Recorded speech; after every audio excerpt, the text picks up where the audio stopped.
We have an awesome guest today.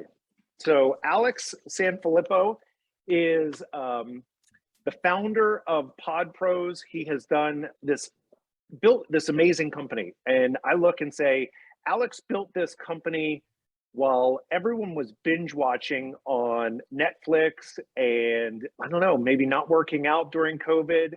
And so in the span of about 2 years, he's added 27,000 people onto a platform for podcasters. So super focused in on podcasters. But the role of Podmatch is like the Tinder for hosts and guests of podcasts. And so it has been so fun to see his growth. Full disclosure, I have used Podmatch as I was getting prepped for this show, trying to figure out how to find my voice and what to do. And so I think I used it to get on 12 different podcasts. So the service works and super fun. Alex, tell us a little bit about your journey. First of all, I also want to hear about selling golf balls when you were 10 years old. But tell us about your journey of building PodPros. Yeah, sure thing. Thanks again for having me, Jerry. This is something I've been looking forward to. When you first asked me, I was like completely honored. And I already told Jerry right when he logged in, like I dressed up today. If some of you have seen me before, which I know we've got Luis or Fonzie as I know him. And I saw somebody else I know in here as well. And Ben, you all probably just see me in t-shirts, but look at me. I'm dressed up for the occasion. So glad to be here, Jerry. Yes! Thanks so much for having me. We win. We win.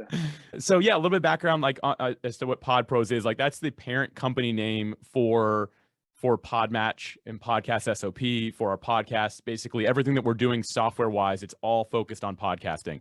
And the reason I did that, maybe for lack of a better term, is just me being lazy because I didn't want to do different social media accounts for all these things, right? I'm like, can we please just have one like channel like on each platform that goes for all these things? Because we have more plans to add more softwares. I'm like, I don't want 30 different social media accounts.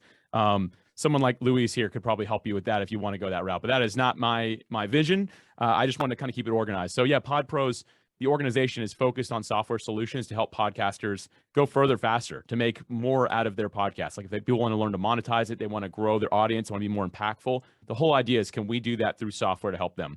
And that's just kind of been our focus. And it started with our launch of Podmatch, as you just talked about. That's like our flagship product. That's the one that has 27,000 people using it. And we're just, again, really focused on helping people on either side of the mic to use podcasting as a medium to really grow, impact, and influence the world around them. I love it. So Alex, I think the thing that I'm really intrigued about with you is I know you're a very values-driven individual, right? And so not only have you built software for podcasters, but you also built 2 very successful podcasts. And so I love people who are both practitioners and also people who actually build tools to help people. Can you tell us about the 2 podcasts that, I mean, one made it to the top 20 entrepreneur category, and the other was one of the most global listened to Christian podcasts. I'd love to hear both of those. Sure. A little fun fact. There was actually a 3rd podcast in the mix. And Jerry, I promise you cannot find that content anywhere on the internet. I made sure that got destroyed. That was my practice. It was solo. And in my mind, I knew nothing about audio at all. I just assumed the car would be the best place to record, which is not the case at all. But I was like, this seems right. Like there's no real echo in a car. There's echo in a car and it's terrible. And also I didn't know what I was talking about. But anyway, so there was a 3rd one. That one disappeared. You'll never find it. But after that, when I kind of got my bearings together with podcasting, I launched what was called Good Christian Podcast. And quick tagline in that podcast, it always starts off saying the same thing, is that we're not saying this is always a good Sorry, we're not. It's been a while. I sold this one. It's not my job to know this anymore. You don't ever have to remember it again. Right. We're not saying that we're always good Christians, but this is always a good podcast for Christians to listen to. That's what it would say. And the idea was just, can we add some like good encouragement and positivity to the world that was just really needing it? And that was like my big focus. I loved it. It was part of a really big blog. So it helped really grow that podcast. And I've since passed that off to a new group of leaders. They're taking over the podcast. They've taken over the blog and stuff like that. And I'm not really involved anymore, which was good because they're going to take it to a level I was never able to. Like my abilities, that kind of capped it what it was. But it was really fun learning podcasting, growing it. And when I decided I wanted to explore entrepreneurship as well, that's when I launched that 2nd show that you're referring to, or 3rd, right? Technically. But the 2nd one that anyone can find. And I kind of already knew like the success path. Like I knew what I wanted to do to be able to launch that show successfully and for it to really impact lives. So I just kind of went for it. And really what made that show work so well was my curiosity, Jerry. It was the fact that I was in a 9 to 5 job at that point that I did like, but I knew I wanted to become an entrepreneur. And here's the thing, like I wanted coaching, but coaching was kind of expensive. And then I found a little hack. If you have a podcast and you talk to those same coaches, they'll give you an hour for free if you have them on your podcast. So basically, I just had these people on my show. I just asked them the questions I was curious about, the things I wanted to learn about entrepreneurship. And because it was genuine, it was actually me wanting to learn. The show did really well for people that were in that same category of life, if you will. So that show did extremely well. And since then, we've actually transitioned that show to now be focused on podcasters. Like the first 158 episodes were Creating a Brand, which was the title of it. And now from 159 on is Podcasting Made Simple. So now I'm all in, Jerry, as you know, and everybody here who knows me, like all I do is podcasting now. So even my show is about that. But I like being a practitioner. I should always be on the front line as well to see what's actually happening. To me, it's something that's helped set me aside in the SaaS space, like the software as a service space for podcasters, because I haven't lost touch with what it takes to actually have a show, to the work that happens with it, right? And that's really important to me to always keep a pulse on that and remember. I think you're right, because I look at the work that I do with the CEOs who invite me in to try and help their companies.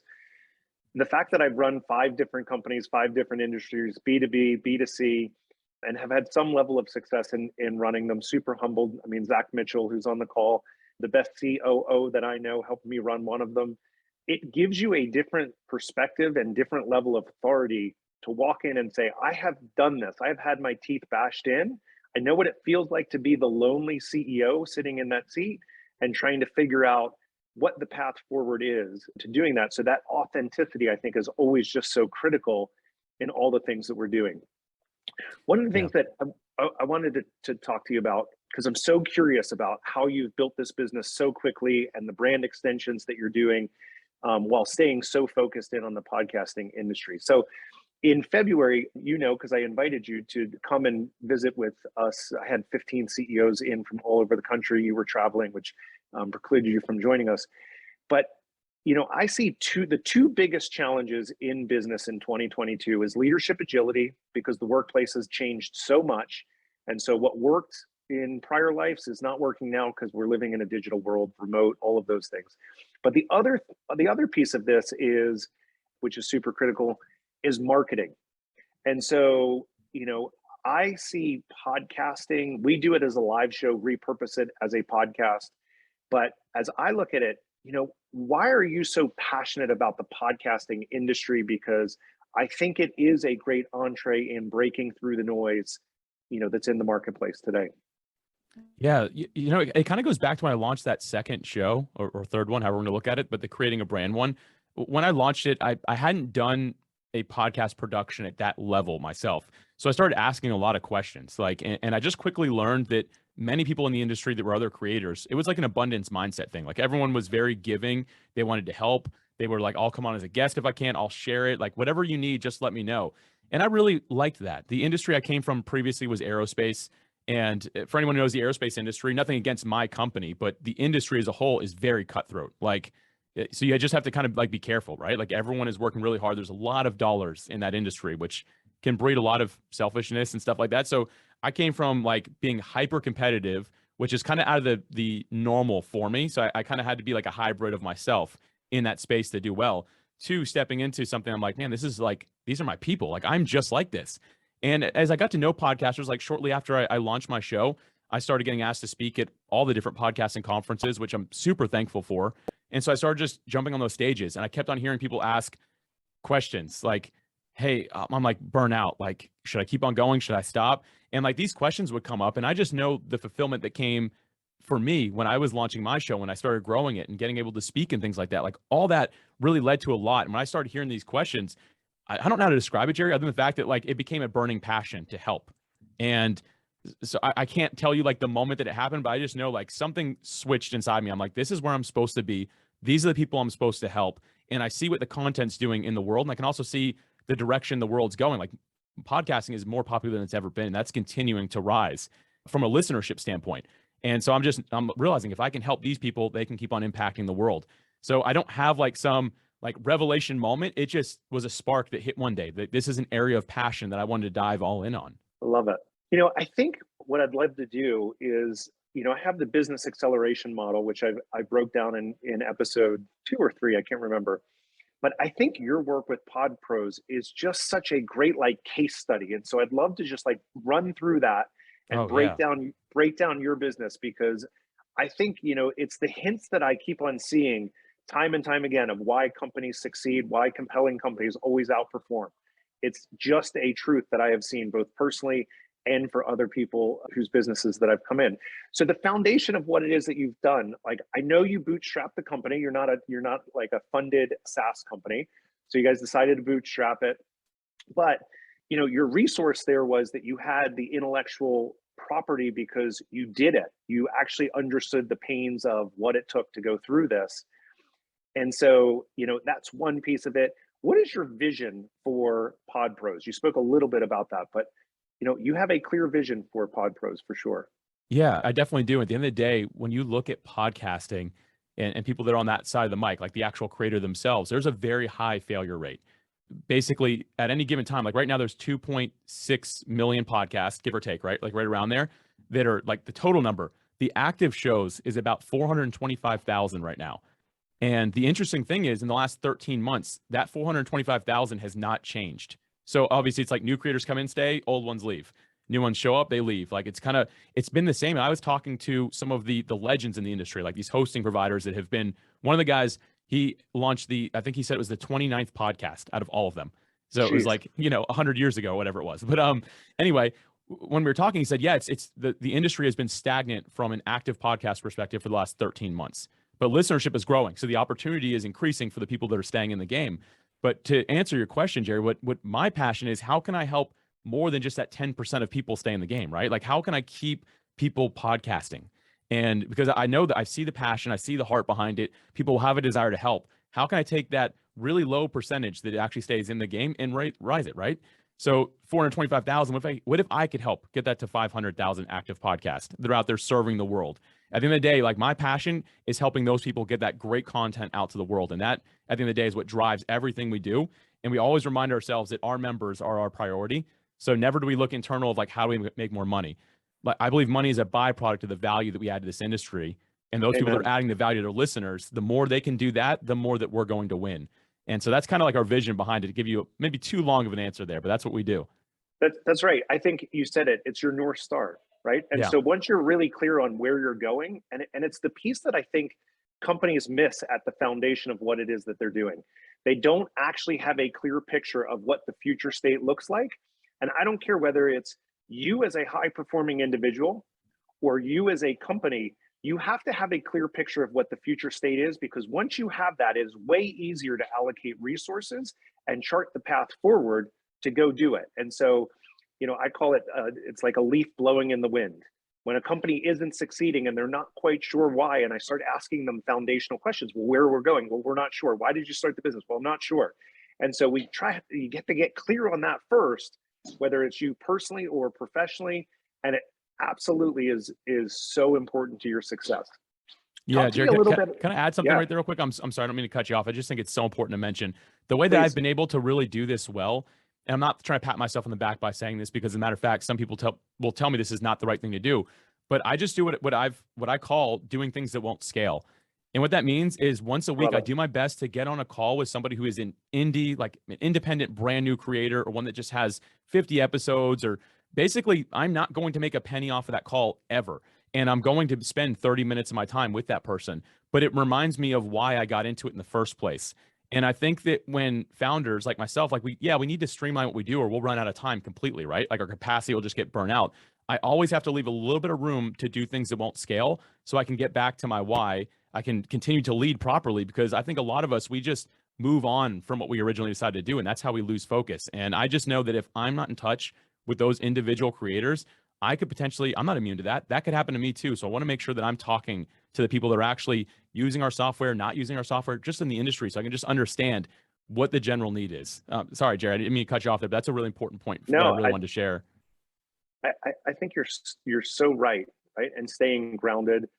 You know, earlier today, something that doesn't necessarily scale is I've done office hours since December 2019, and I do it every week. It's Thursday from 2 to 3 o'clock, and handfuls of people show up.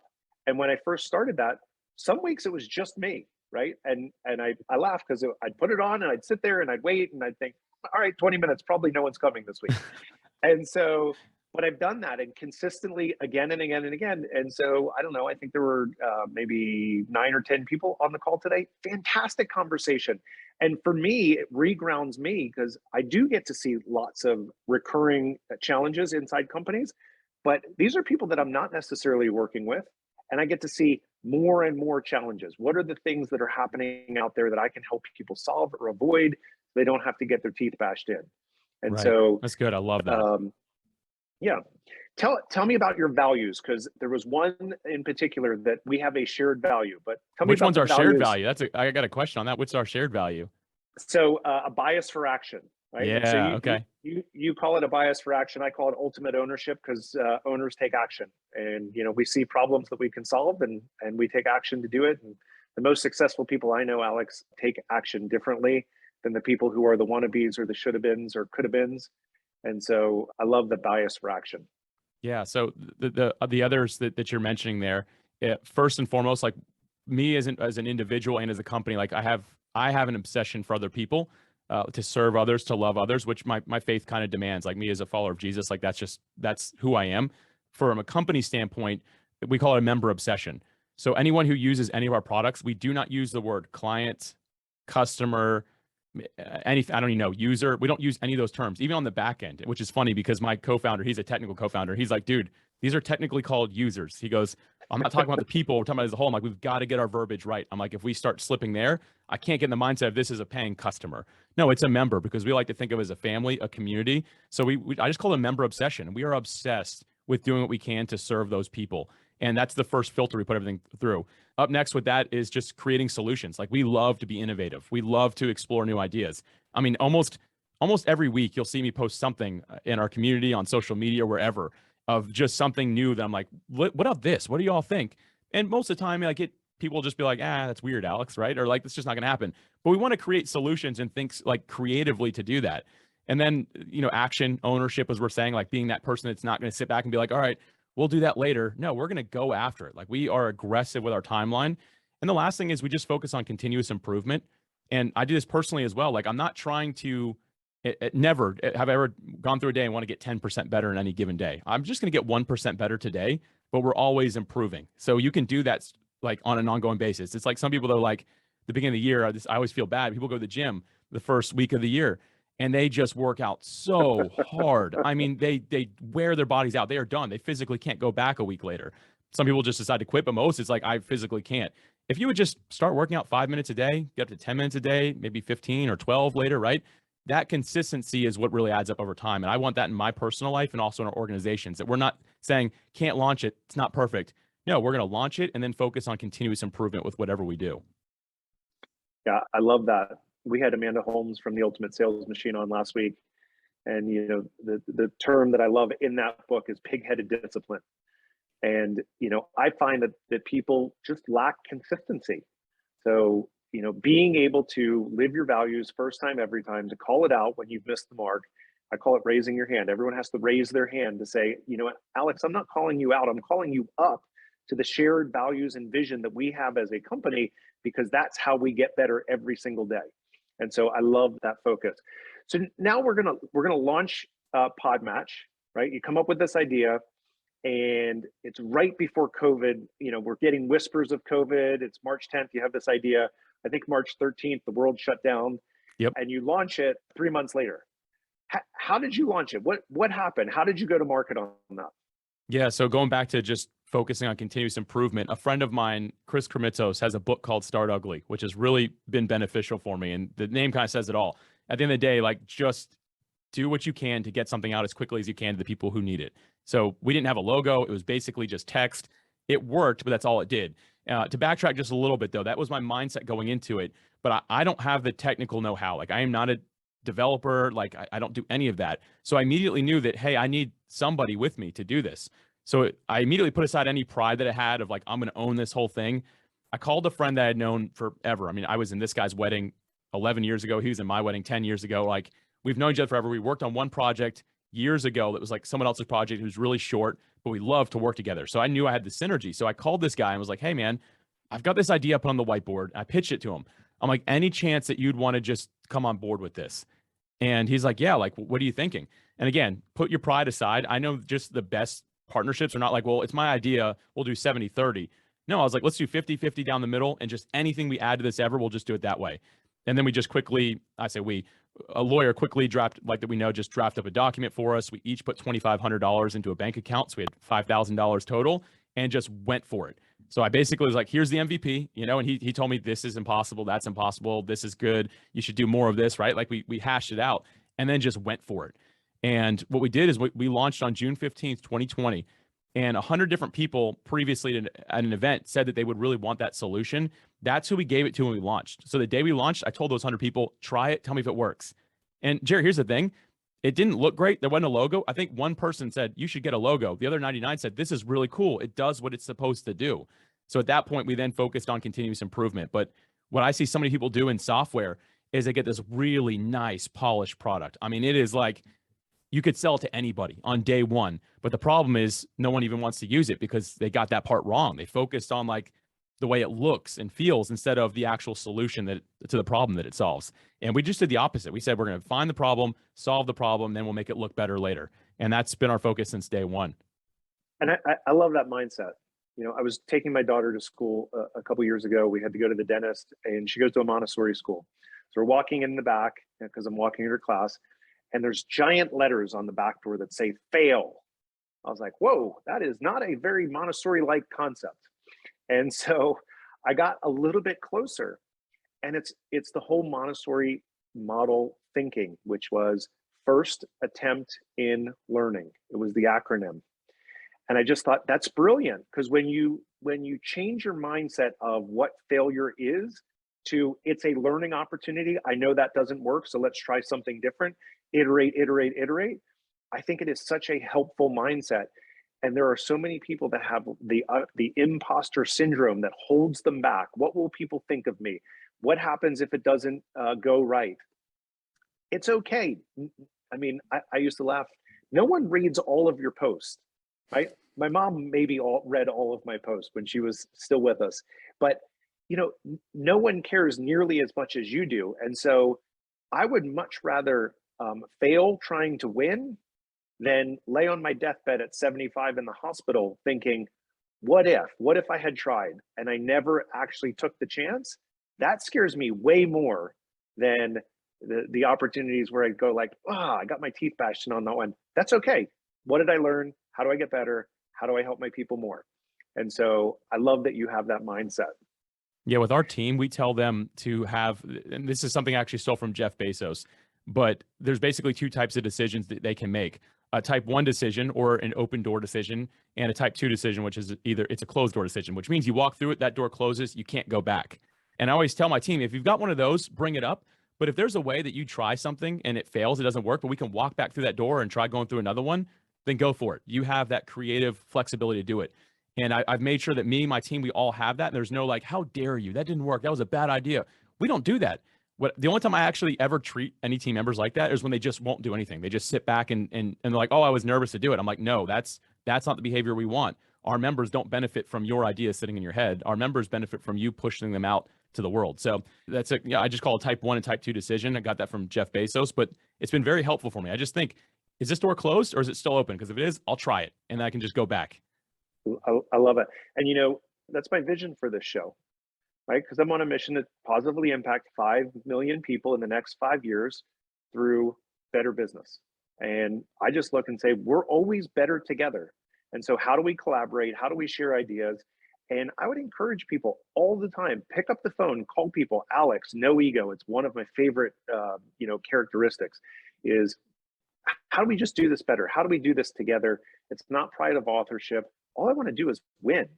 And when you change your mindset to that, it changes the dynamics of what you're willing to do, because it's not about the credit. It's about us getting further faster. And I love that. So we launch it, right? We got 100 people. Now, here's a funny story. I literally remember I was walking on the beach and somehow I found Podmatch. And this must have been very early on.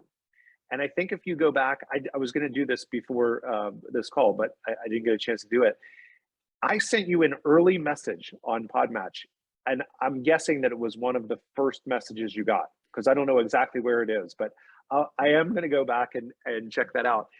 How did you scale it? Because you had 100 people at your ideal customers who already raised their hand. You're at 27,000 people. I mean, that is no small feat in 2 years. How did you do it? Yeah, I mean, so I do remember that. I don't remember the date, but yeah, you're one of the first people to reach out to me. And I didn't even really know how to respond yet, if I'm going to be honest, because I just knew the 100 people that were on there. And I just told them what I was doing. And I'm like, oh, somebody has a question. Like, what am I supposed to say here? Right. Like, so internally, I'll quickly mention like processes and having SOPs is extremely important. Like internally, it only works because I have time to do this. And there's a whole group of people that are doing other work that needs to get done right now. Internally, that's what happens. But externally focused on how do we actually bring the people to it is we just did our best to support the members that we had and to ask them, how do we spread the word? So we just started asking our own people, be like, hey, you like it? Great. You've had 30 guests on your show before you had Podmatch. Can you invite all those 30 people to join? Like if you like it, maybe they want to get on more shows. Do you have any other friends in podcasting? So we started doing that. And I had built a relationship with Buzzsprout, which is actually local Jacksonville, Florida as well. It's like the largest hosting provider. And some of their members told them that they really liked it. And their staff reached out to me and said, hey, this is really adding value. What can we do? And I was like, I mean, maybe would you email everybody about it? And they're like, sure. The next morning, an email goes out to all some 100,000 people that use their platform, whatever it was at that point. I don't know the number, but I just know that Jesse, my co-founder, called me and goes, what the heck happened? I was like, what? He goes, bro, he's like 500 people signed up in the last 20 minutes. I was like, what? And he goes, dude, if you're going to do this again, he's like, you got to tell me. He's like, this whole thing almost broke. He's like, you can't have that kind of influx. Thankfully now that can happen. Like 2 days ago, we had 140 people get booked on interviews just in one day, which is awesome, but it doesn't hurt the system anymore. But early on, it was like painful. But so going back to the point there, I just started asking people, like I started being a friend and I started doing my part that I could to help those people as well. Like I could never return that favor to Buzzsprout with 100,000 people.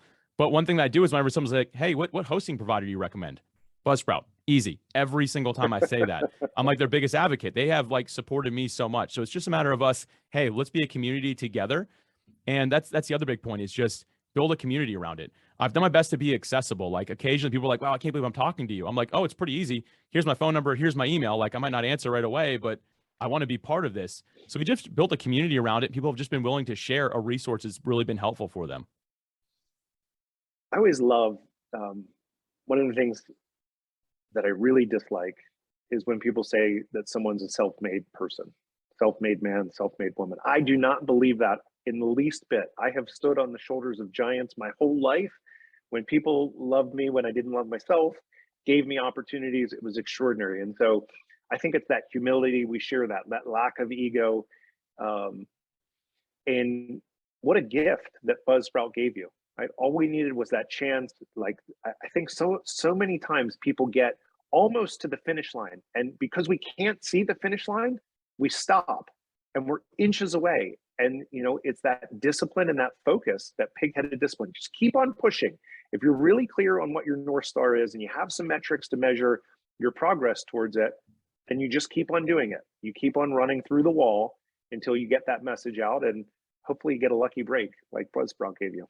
Yeah. And yeah, there's some luck involved for sure. Like timing is a huge deal, right? Like, yes. But right along with that is people are like, oh man, Buzzsprout must really like you. You're super lucky. The truth is the reason that they decided to do that was because their customers at that point, like the people using their service were saying, oh, we really like this new service we found. Like, this is really great. And that happened because I can even remember there was some people that were using Buzzsprout. They couldn't figure out how to use Podmatch. I was on calls sometimes that were almost an hour long to help one-on-one people. Most founders at that point are like, I'm trying to scale, screw you, get out of here, go find something else. If I would have done that, then I wouldn't have had the opportunity to have the intro and the relationship that I now have with Buzzsprout. They just saw, hey, this guy is really helping people and he's doing his time and these people are talking great about him. Let's help him as well. So yeah, some timing, some luck involved, but also I didn't treat anybody bad. Like there's no one I've ever talked to on this, no matter how rude someone is to me. I have never sent a single rude email to the 80,000 people that I've talked to about Podmatch at this point, right? Like it's not once. And I'm not saying that to be like prideful of like, oh, I'm never mean. But the truth is I just remember that like I literally have something I write down that hurting people hurt people.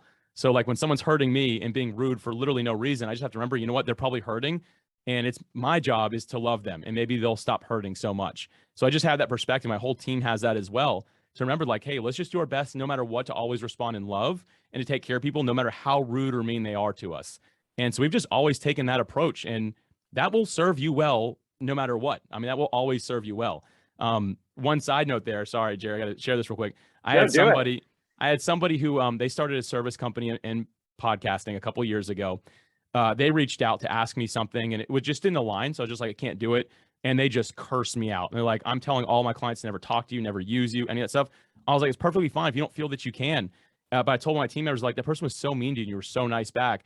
I was like, I feel bad because I know that they can't succeed. And 6 months later, they were gone. And it's because they treated people like me like that. When in reality, honestly, I could have been their buzzsprout. I could have told at that point 20,000 people about them, right? And I would have. That would have been fine if it was a service that I felt was like really value adding and things like that. But they just had this bad approach of, hey, you're not going to help me? Cool, get lost. And that's why I always just tell people, like, love each other, take care of each other, build community however you can. It's going to serve you well in the long run. Amen. I have said this many times before. I have never built a world-class relationship yelling at someone. And so I aspire to have world-class relationships. And I don't need to yell because I'm very clear on my values. I know my approach, shared value, love your people and treat them as whole people. And that's everything that I try and do because, a lot of times people say, it's personal. It's just a business decision, right? Or keep the personal at home. And the reality of it is, you're one person. You can't unwind the business and the personal. And so you got to embrace that. You love your people and you treat them as whole people. And so it just is a more fun way to do business. Let's just put it that way. I love that about I got a you. question for you if you don't mind. Because I mean, best Yeah, places to please. lead, right? Like, I think that right there, that is leadership. Like, how, because everyone, Amen. I've heard my whole life, like, disconnect personal and professional. Like, how do you reframe someone's mind who is used to like showing up to work for you, that has that mindset? Because we've all developed it over time. Like, how do you help somebody through that? And sorry if I'm changing the topic here, I don't mean to, but I'm just wondering, like, your expertise in this area. You're someone I really admire and look up to, and I just wonder, like, how do you do that? I have been told before that love your people and treat them as whole people is a soft value. And I will tell you that it's the hardest value because people do things that are unloving, unkind, and you have to love them anyway. And like you said, hurt people or hurting people hurt people. And so for me, it's just the clarity of my own values that, again, people loved me when I didn't love myself, right? There were hard moments of my life, and anyone who says that they haven't had hard moments in their life, you're kidding yourself. And so how can you always be a friend? Because everyone wants friends, not everyone wants to be a friend. And so how do you show up for people when they need you, when called upon? And it's just what I've tried to do, and I articulate it again and again and again. You cannot be good at home if you are not good at work, and you cannot be good at work if you're not good at home. And so to pretend that there's this false barrier that we're going to be two people in life is absolutely untrue. And so when you talk about it, you're able to get people to say, yeah, that's right. That's right. And so it's the whole thing, so when I say I'm going to positively impact 5 million people through better business, here's my big hypothesis, Alex, is it never occurred to me that people didn't like what they were doing, because I've always loved the jobs that I've had. And I've always led companies, and I could make an impact in the way that I needed to, if I needed to make changes. And then I ran a company and I didn't like what I was doing. I love the role. I love the people that I was serving. But I had values misalignment with the owner of the company. And that's okay. We just had different approaches. And so it was the first time where I thought, this is what it means to go home and not be at your best for being a great husband, being a great dad, being a great friend. And so if I can help companies, senior leaders, improve how we run our businesses so that people go home and say, I had a great day at work. I contributed to the vision of the company. My CEO, my manager, they are awesome. They care about me. I know how to win. I'm challenged by the work that I'm doing, and I have the tools and resources that I need to succeed. That person is going to be a better husband, a better father, a better friend, a better brother, a better son, all of those things. And that's the vision. That's the thing that I get so passionate about, because you shouldn't show up to work and hate what you do. And so this is just the vehicle, right? You talk about, fellowship through your faith.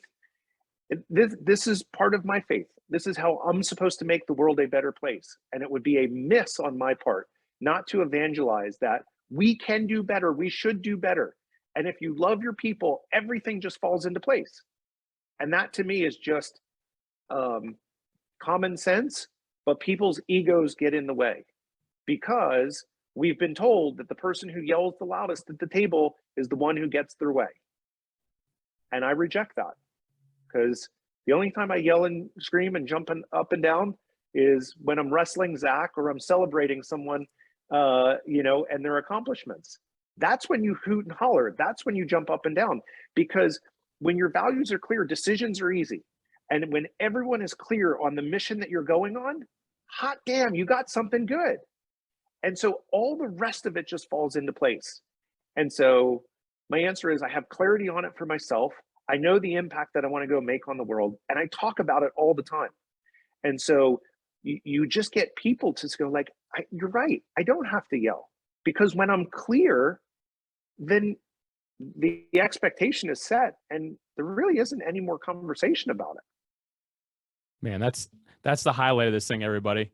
I'm out of here. Good seeing everybody. Take care. Jerry, that was awesome, man. That was so good, man. It's so well said. I mean, you just like that's it. Like that's the, like, when you can do that, like, people enjoy what they do, people will perform better. Like that, not that it shouldn't be your initiative to get people to work better and harder. It should just be true, genuine, I care. Let's go through life together. We've chosen to work in our lives together. Man, I love what you just shared. That was like I'm going to be going back and highlighting and listening to that. Well, I hope so, because I say this all the time. The good ones need to stay together, because it's easy. Negative energy begets negative energy. Toxicity begets more toxicity. Misery loves company. And so I'm going to be the champion at the front. I'm going to be the positive guy that every meeting starts with me fist pumping and excited, because why wouldn't you do that? And, to the contrary of that, if you're in a place, if anyone on this call is in a place where you're not enjoying what you're doing, change it. If your thoughts, your feelings, and your actions are not serving you, change it. You deserve that. You deserve that as a human being. You deserve that as a person, and the person that you need to show up for your family, for your friends, for your community. And so don't stay miserable in a job is my answer. Thanks for the sidebar, Alex. I love that. Sorry if your team is wants to cut that out, fine. But that was awesome. Sorry. Continue. Back over to you, sir. We do this live, and I think that's the fun part about this. And you never quite know where conversations are going to go. But I think we are the two of us are so aligned about building community, how you serve people, that love should guide all of the things that you're doing, which, some people were like, oh, that's weird. I remember being out in the Panhandle, and I was meeting with one of our contractors when I was running a construction business. And I said, hey, I love you. Thanks for all your work. And I saw this look on his face, like, did another man just say he loved me? And I was like, yeah, love your people, treat them as whole people. It's who I am. That's how I show up. And so, you get people into that mindset of putting their guard down and actually being their true, authentic, genuine self. You can go to the moon. You can go to the moon in all of these companies, but you just have to be really clear on, which you are, vision, values, and how you're going to go make the impact on the world. So sidebar over, back to you. So we have this company, right? And we're converting like crazy, because, you go from 100 people and within 2 years, you get to 27,000. What's been the hardest problem that you had to solve in growth? Yeah, there's been a handful of tough problems. One of which happened unexpectedly. I thought that we would always need more guests than hosts on the platform. And so I was like, really, like, I kind of stopped focusing on the host a little bit. And this was a problem. This was my fault. I own that with the team, but I was like, hey, I'm doing a full shift. My attention is going to be to more guests getting on the platform. And it was backwards. We needed more hosts, not more guests. And that almost crippled the company about 13 months in, when hosts were like, I can't stay on this platform. It was working. That was the problem, was working too well. So hosts would join, and next thing you know, they have 50 messages from different guests, and they're like, I'm done for the year. Like, I'm going to go ahead and leave. And we just didn't anticipate that problem. And it really hurt us bad. It was a miscalculation on my part. And recovering from that took a long time. Like, it took me scaling back. People were like, hey, I think I want to be a guest and join. I'm like, maybe, because I didn't know how to say it anymore. I want to be like, no, but yes, right? Like, I was like, I don't know what to do. But the truth was, I just needed to I needed to share this more than I did at that point. And that's something that I've learned to do really well, is my social media or anywhere I post anything, whatever I'm thinking, I'm going to share. Like, I just post it. If I'm excited about it, if it's like bothering me, I just share it. And so you're like, well, your competition's going to see that and they're going to have an upper hand. That's okay. I mean, if they're out there serving people too, then more power to them. That's okay. That doesn't bother me at all. But that was a big problem that I had to overcome, was twofold. One, causing the issue, right? Two, admitting it, not just my team, but also publicly, basically saying, I need to make a shift here and we talked about that. Like, I didn't post about that on social media, but internally with our community, I said, I've got a problem. I caused it. I'm working to fix it now. But owning that was like, it was an ego killer or like a pride killer. I needed it, but it was tough. Like, making that decision to be like, oh man, I'm maybe not the founder I like to pretend I am, like internally. Like, it was a struggle for me. And I at the end of the day, I did what was right, because I just felt I owed it to everybody to do that. But I didn't sleep good for a little bit, even though I know I made the right choice. Like, it wasn't like, I made the right choice and did it. It was like, I made the right choice and, oh, it still hurts. Like, it just was like a shot to the, my pride just got destroyed. Yeah, I have made many mistakes over the course of my career, and having the courage to raise your hand and say, I messed that up and I apologize, is a hard thing to do, but it's the right thing to do. And there's times where I haven't done it fast enough, or I didn't do it with enough emphasis, with enough empathy, because I was on to the next thing. And so those are things that you learn as a leader, and hopefully you do that better and better as you go on further down the road. One of the things you talked about is, production versus production capacity, which is kind of the third part of the three core functions, marketing, sales, operations. And so how did you specifically go out and fix that? Because ultimately what happened is you had a kink in the hose. You had more people wanting to guest than you had hosts. And so you need to bring that back into equilibrium so that the offering made sense. What did you do to fix it? Yeah. So initially it was another whiteboard session with my co-founder. I was like, hey, here's where I made the mistake. Let's figure out what would need to happen. Like, what's the best course of action? And really the only action was, let's get more hosts on the platform. But the interesting thing was, Jerry, like, we weren't making enough money to do any real marketing at that point. Like, we couldn't just be like, cool, let's just ramp up the ad spend and we'll have it tomorrow, right? Like, it didn't work like that for us at that point. And so it just turned into me going back to everybody in the community and talking to them. So I went to the guests and asked them, hey, have you been on other shows before Podmatch? Like, was there anybody who had you on their show beforehand? If I give you an affiliate link and you can earn some revenue, would you be willing to invite them to join? And not all of them, but a lot of them said, oh, that sounds really cool. I would love that opportunity. This has been a really good tool for me. And to the host, I say, are you part of a network? Do you know anybody? And so I just started getting meetings anywhere I possibly could on either side, with the intent of, I need to find more hosts to interview these great guests that we now have.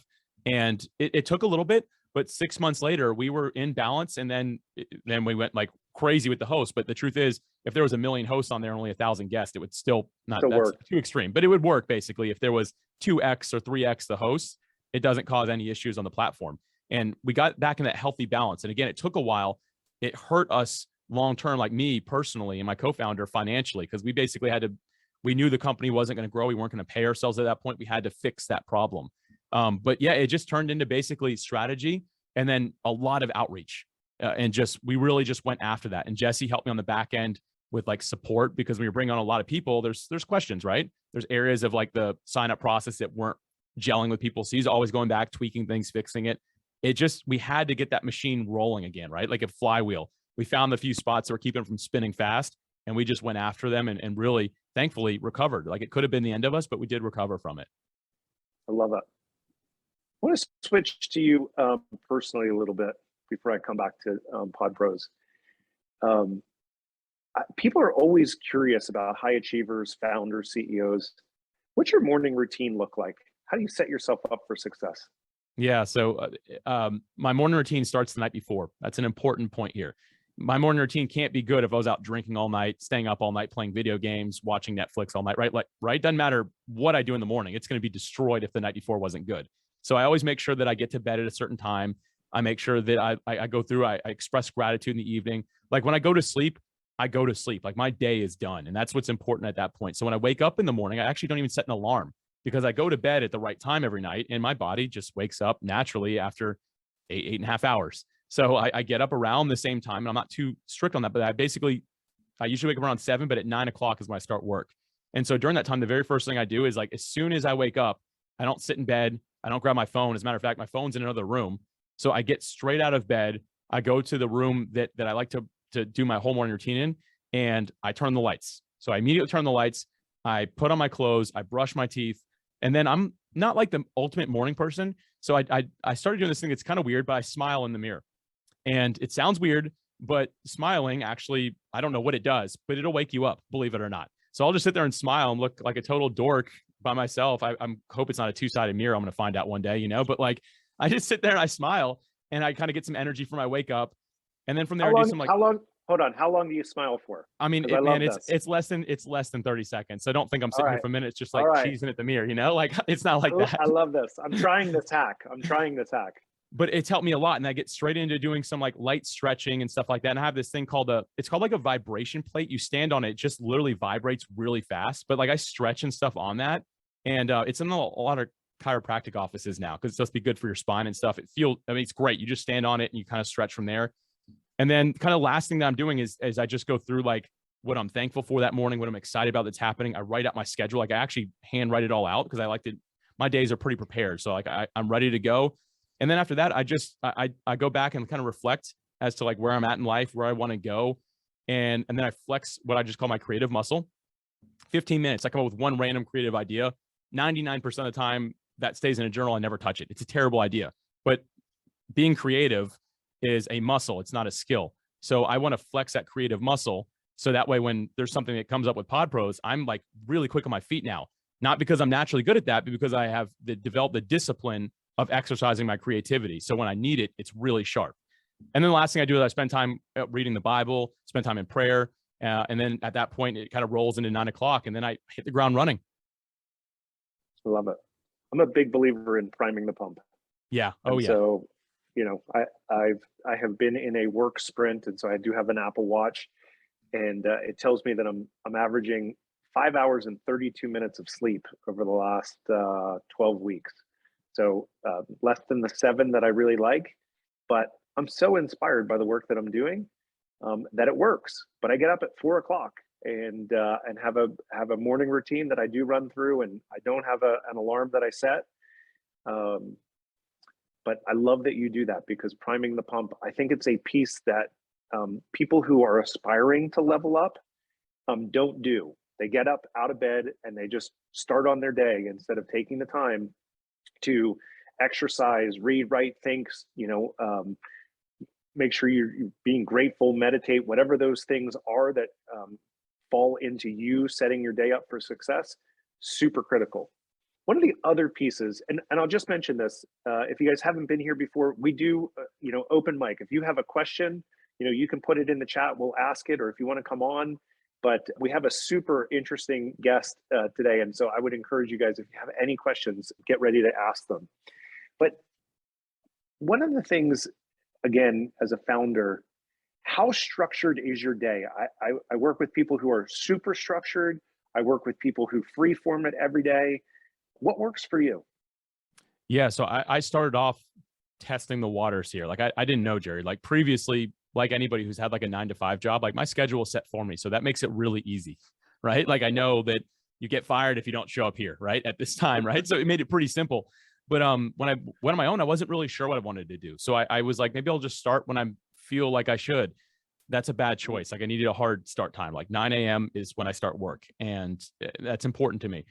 And a lot of people say, hey, don't do any administration in the morning. Work on your most big important tasks first.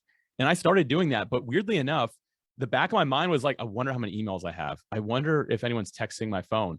So I actually start off my day from 9 to 9:30. I do an administrative sprint. I literally set a timer And I'm like, I'm going to knock out as much of the admin as I possibly can. So I go through my emails, I'll check my phone real quick, and then 9:30 hits. And then I just do like my most important work from basically 9:30 till 11.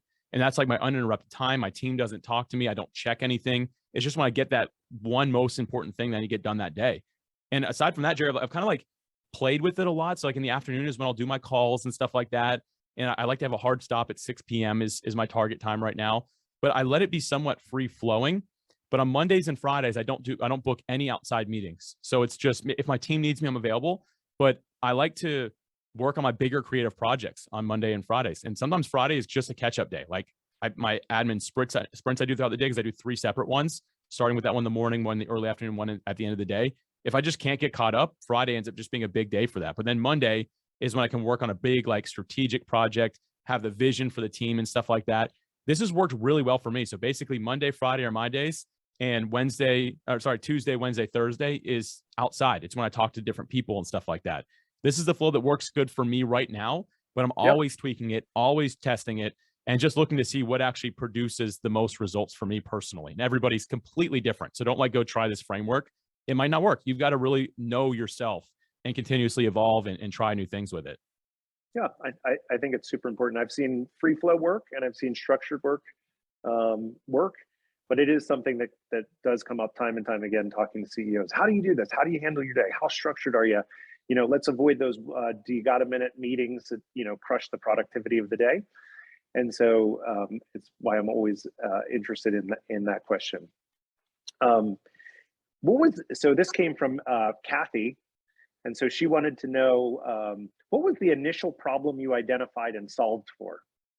Yeah, so the first one, Podmatch, is a great question. I'm glad you asked. Was Podmatch. And it goes back to when I first started podcasting, because I was talking about entrepreneurship and I had like an aerospace business background. So I didn't know a lot of entrepreneurs. As a matter of fact, I could count them all on one hand. And I was like, cool, I interviewed all those people. And then I brought one back. And I was like, I need to bring another one back. I'm like, uh-oh, I don't know people, right? Like I don't know who I'm looking for. So I knew that the issue existed. It was always in the back of my mind, but eventually, again, my show did really well. So I didn't need that anymore necessarily. But as I started going to these conferences and speaking, I made a point when it became the area of passion, right? The podcasters were the community of people I was passionate about. So I found my passion, and then I wanted to find a problem they were having. And one time I got off stage, it was actually just weeks before I came up with the initial idea and got my co-founder involved. And I was speaking at it was Podfest 2020. It was like literally a week before the whole world shut down. And there's about 2,000 people there. I told my wife, I'm like, when I get off stage, I'm passionate to help these people. I'm going to ask them what the problem they have is. And whether you're a good or bad speaker, people line up to talk to you just to be nice. And I asked every single one, what are you struggling with? And about 100 people said the exact same thing. Alex, I'm having trouble finding my ideal guest for my show. And I went back. That's why I took the whiteboard. So I went home. I'm like, man, 100 people said the same thing. So I found, the area of passion. I found the problem, and then Podmatch became the solution. But that's how I found it. I love that question because I think it's so important we make sure that we're actually solving a problem that people actually have vocalized. They've said that they have. And that's exactly what I did. I think that the second piece of that, Alex, and you said this earlier, but I have seen people build whole models and spend a lot of time and energy on something that isn't important enough for people to pay for. It's a good idea. It's a nice to have, but the market won't pull their wallet out and actually pay for it. And so, figuring out what's the problem, getting to that MVP and the minimum viable product, and putting it out there and being committed to iterate is a super important mindset that people have to get to. If you are aiming for perfection, you will never get there. It's a good point. To add to that, moving forward, I haven't done this yet, but moving forward, anything that I plan on creating or doing, I will have a early sign up where people can actually give me their credit card information. Not because I want to be greedy, but people can tell me till they're blue in the face. Yeah, I want it. I need it. But you know how it goes when you say, okay, sign here. Oh, it's not really a good time. Or, oh, I was thinking for some other people, right? When you ask someone for their credit card number, the game changes. And so, yeah, anything I create moving forward, I will do that up front. Not to like take people's money, like I said, but just to confirm the fact that what I'm hearing is actually true. And if it really is a need, people don't have a problem paying to solve a need that they actually have. But that's a good way to validate it. Is just start off up front, basically being like, hey, I'm not going to build it until I know that you need it, right? Love it. And Ben makes a good point. It also makes you more on the hook to deliver, right? It's easy to just have this idea and not execute on it because, well, no one's really paid me for it. So I That's love that. that's Insight, brilliant, Ben. It's like it puts you on the hook, right? Now you got to deliver something. I love that. That's so smart. Because yeah, now I'm like, oh shoot, someone give me money. I've got to build this now. I love that, Ben. Thanks for mentioning it. That's cool. I love it. So one of the things that I look at, again, 2022, I think is the biggest challenge is marketing. And so, give people who might be here who are interested in maybe starting their own show. We do it as a live show and then repurpose it as a podcast, but just a different approach to, skinning the same cat. What are your tips in starting out? How do you figure out, how do I get started? Because it can feel like an overwhelming part of the process. Yeah, I mean, so first off, to me, it all starts with your reasoning for it. Like, what's the purpose behind it? What's the main thing, the objective you're trying to do? And I don't say that to discourage anybody necessarily, but you might not be a good fit to be a podcast host. You might be better suited as a podcast guest. So if you have some major focus right now, it might be better for you to say, you know what, I'm not going to create my own show because it's going to take my focus away from my big why that I'm working on. And I'm just going to go on some other people's shows as a guest. You might find that it's both, right? Like, so not everyone needs to necessarily create a show in my mind. But if you say, you know what, no, this is the right move. Like Jerry, the reason you created the show, like impacting 5 million people in 5 years, like you need a show. Like that doesn't work unless you do something like this, right? Like you need to also be on other shows. That's just something that you need because of that vision. So you have to really compare this yourself internally and say, okay, what is it that I'm trying to do? Why do I need to do this? But to me, if you're going to launch a show, honestly, like I know Luis is here and he would say the same thing, like doing what you're doing, like live video with a live Q&A that we're about to get into in here, like that is literally the top of the creation. Like there's nothing, you can't work back up to that. It can be like, well, I'm going to pre-record and then make it live and answer questions live. Doesn't work like that. So if you're doing live video, like that's literally the top and everything else can be dripped from there. I mean, anything can. So, but at the end of the day, you also need to know like your own skill. Like Jerry, you're a good interviewer. You're good on camera. You're good answering questions on the spot. Obviously, you gave me like one of the most insightful answers to a question I've ever heard just a little while ago. But if you're somebody who's like, I'm not quite comfortable with this, or I don't really like video, then there's no wrong way to do it. Start an audio podcast. Don't do it live so you can do some editing if you feel you need that. Do what you feel you're comfortable with. And at any point, you can decide to change it when you feel that you're ready to do that.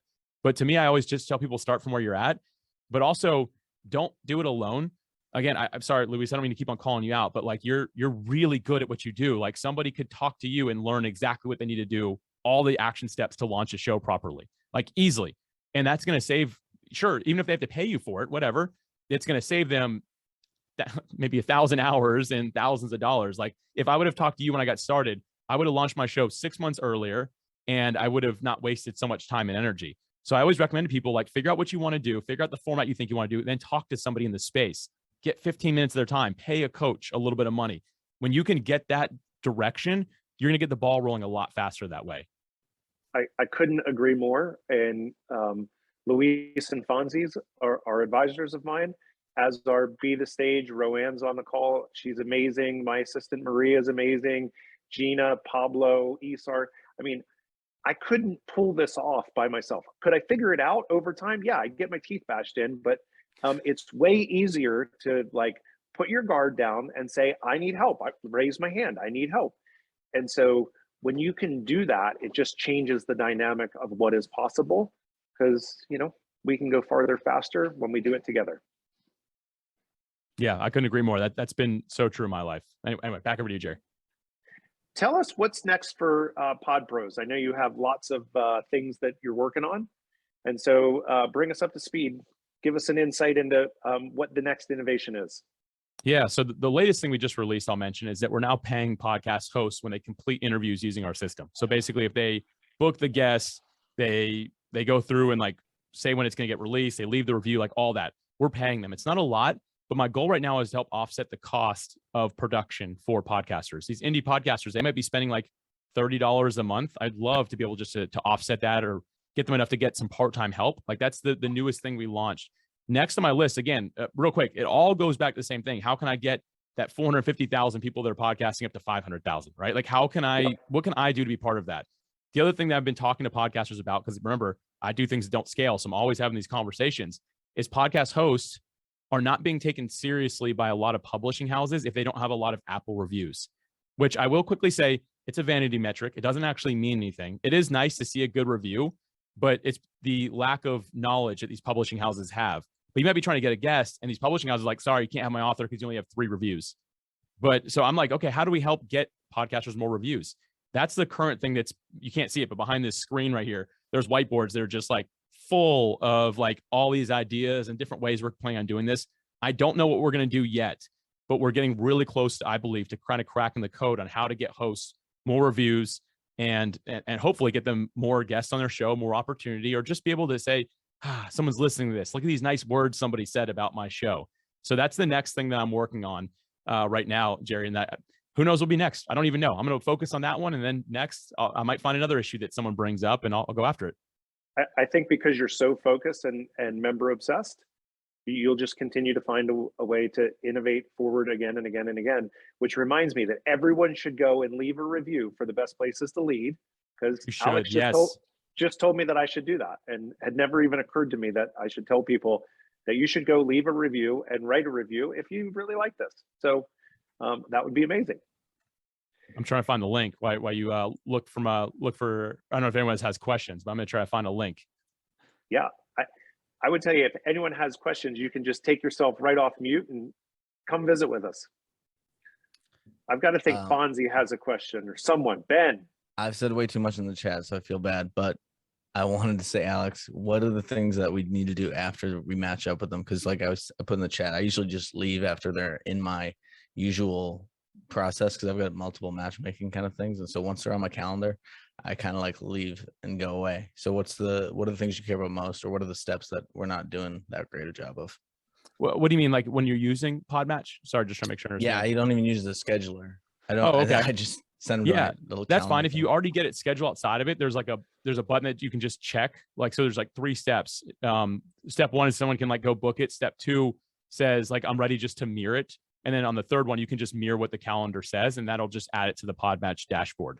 So it's pretty simple. Like literally press the checkbox on number 2, and then add the date and time that you're already planning on meeting, and then you're good to go. And then a review at the end.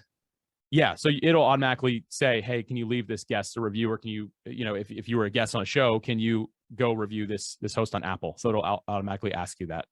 I can like ignore notifications like it's going out of style. So I just want to make sure I get what I love it. Want me to do. No, it's cool. And Ben, it's good to see you. I know we were chatting in the community earlier. I'm glad you're here today, man. That's cool to see you. I talked to a guy yesterday, by the way, who he's like, man, I'm not really good at checking emails. And I was like, what do you mean? He goes, well, he turned on his phone. He had 103, like over 100,000 emails that he had not read. I'm like, wow, I'm an inbox 0 guy. That still messes with my head. Anyway, sorry. Gives you anxiety, doesn't it? Oh, just a little bit. Ben, just another piece of it, absent of the platform, some of the podcasts that I was on had really long lead times because they had already had a queue of guests. And so they would drip things along the way to me about, hey, I saw this, I thought about you, and it's going to be amazing. Hey, we just released this episode, and this piece of it is going to be awesome. So it's no different than, relationship management. You need to continue to cultivate that relationship forward, because, I took Alex to dinner. He was kind enough to meet me. I sent him an email and said, hey, I know all of these people that you know, and I'm thinking about doing this. Can I take you to dinner? And he was like, yeah. So when he says like, I'll give you my cell phone number and I'll meet you, he does do that. He does things that don't scale. And, I thought it was funny when you were laughing earlier, Alex, about people saying like, oh, you're really going to meet with me. I thought the same thing. I was like, holy shit, this guy's going to meet with me. And so I appreciate that.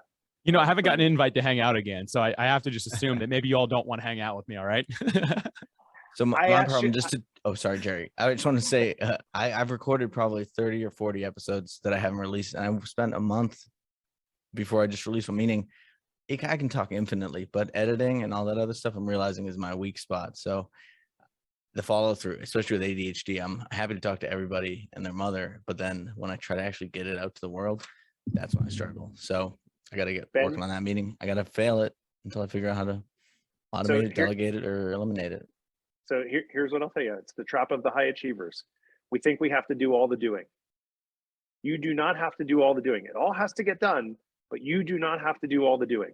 And so you have to find some space, whether you go to Upwork or you find someone to do low touch editing or transition to a live show so that you don't have to edit. I'm going to push back a little bit on you, Jerry, because I don't know you before this, so I'm going to just push back because I don't know how much it matters. But I need to know how difficult something is in order for me to like truly appreciate what I'm asking someone else to do, and also to know what I want them to do.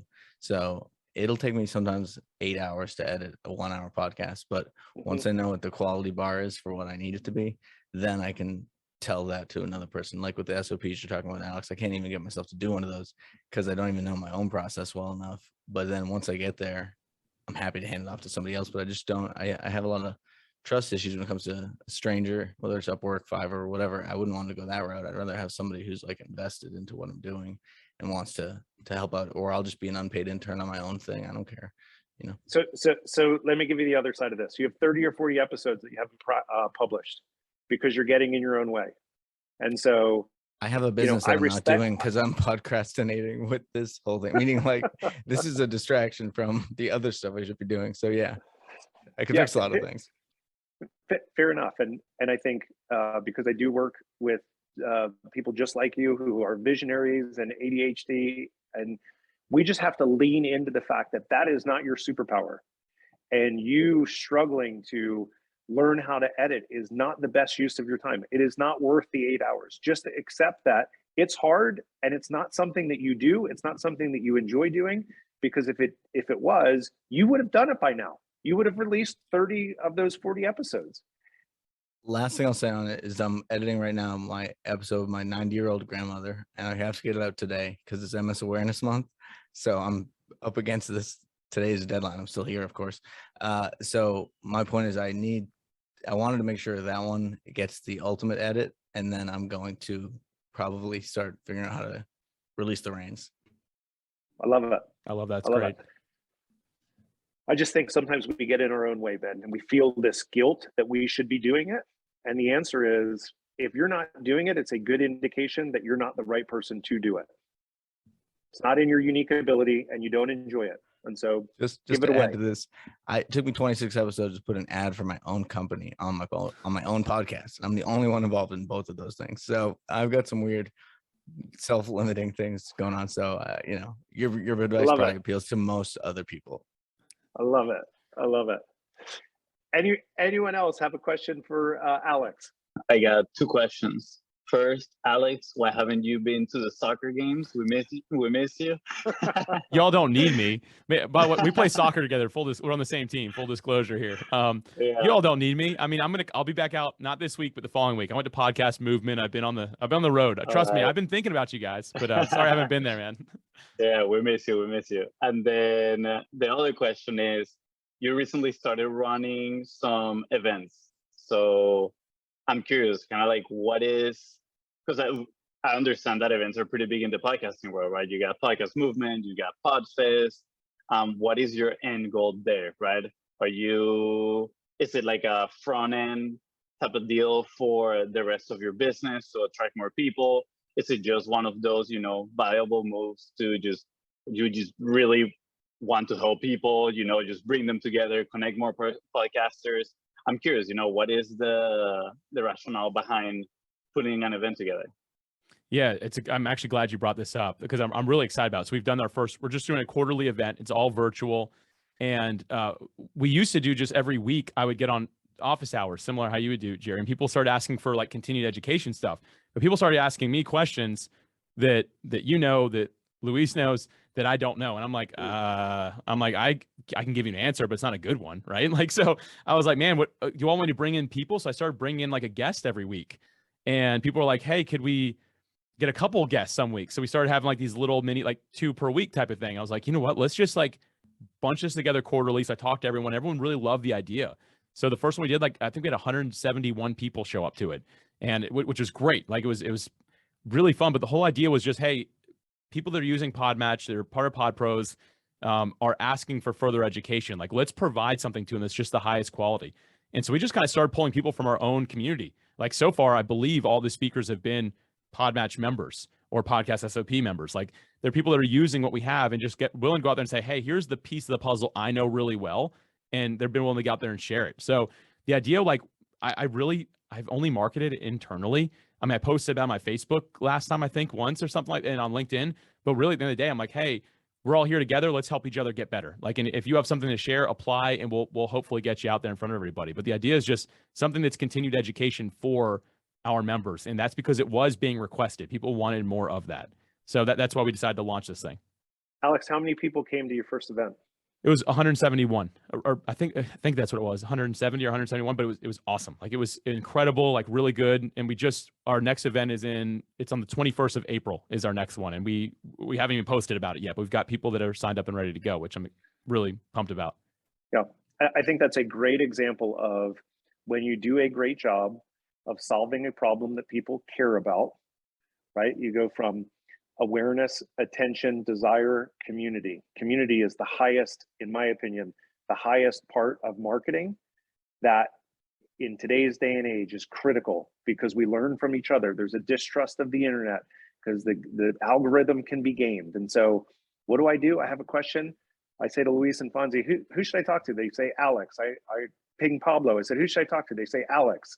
Right. And so you create virtuous cycles. We're always better together, but community that you've built is why people show up. 171 people showed up. One point in time, I think there was about 30 people on this call. And those are the things that you keep on doing. Love your people, treat them as whole people, and they're just going to keep on coming back because you create enormous value. Alex, how do people find you if they want to connect with you and learn more? I'll leave something in the chat for like how to email me. That'll be easy for everybody. But as far as like checking out everything I'm doing, podpros.com. Like I said early on, like we standardize our social media accounts. You can find all of our products and services there. So it's just podpros.com, and all the education events, everything we have is going to be right there. But Jerry, man, I love what you're doing with this. I love the focus of it. I was just looking on Apple. The cover art's amazing. I'm expecting to see like 30 reviews tomorrow when I look at it again. But man, I'm just so thankful to have been here today. This was really fun. You are amazing. We are grateful to have you share your insights and wisdom. Congratulations on all the success that you've had while everyone else was binge watching Netflix. Just a couple things that I'll mention. If you do want to go leave a review, you can go to bestplacestolead.com. That's where you can register for future shows. There's past episodes on there. And the other piece that I would share with you, because I do believe we're always better together, Ben, this might be good for you. I do office hours. And so you can visit provenchaos.com and you'll see an opportunity to register for office hours. That's every Thursday from 2 to 3 p.m. Eastern time. And it's just a great opportunity for people to have questions that they need to get answered. A great little community that we have there to help each other too. So guys, thank you so much for visiting, and we'll see you again next week. Don't forget the reviews. Alex says it's important, so let's do it.